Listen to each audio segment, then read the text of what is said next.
আমার ভাই মাত্র ভাই বাজায় লগে ঘুরে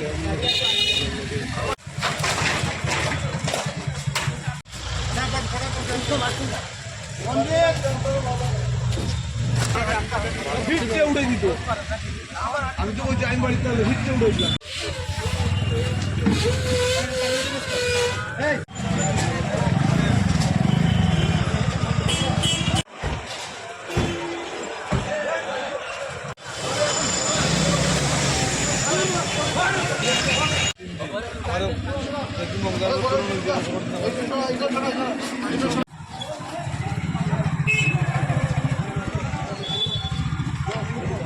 চুরি করে নাই কেন? আরে চুরি করার কথা বলছি তাইলে কি যাও?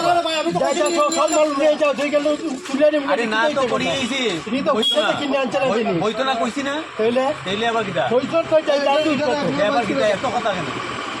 কষ্ট দিয়ে বইয়া বইতো না সব দিকে বাজার কইছে এরা বইলে কি তো মহল না কোনো দিয়ে বইতো বাবুবাজার ইলেকট্রিক কইছে না মাছ নাই নাই সব দিকে বইছে দিকে তারা নাই তো কইছে হইয়া তো নাই জান গে দেখিয়া অপারেশনটা করলেন বা এখান থেকে ফুটপাথ থেকে যে এটা মুক্ত করলেন, মানে কি উদ্দেশ্য নিয়ে দিতে? রাস্তাঘাট ফুটপাতে দেখুন, ফুটপাতে যদি বেআইনি দখল হয়ে থাকে এরকম করে রাস্তাঘাটে গাড়ি ঘোড়া চলাফেরা করতে পারে না, অ্যাক্সিডেন্টের ভয় থাকে, ট্রাফিক জ্যামের ভয় থাকে, প্লাস এগুলো বেআইনি। তো আমরা সেই জন্যই যেখানে যেখানে আছে এরকম ধর্মনগর মিউনিসিপ্যাল কাউন্সিল এরিয়া আমরা সেগুলোকে উচ্ছেদ করার জন্য দিই। আচ্ছা ম্যাডাম, এখানে একটা অভিযোগ আসছে যে বাবুর বাজারের দিকে অনেকগুলো সবগুলি হয়।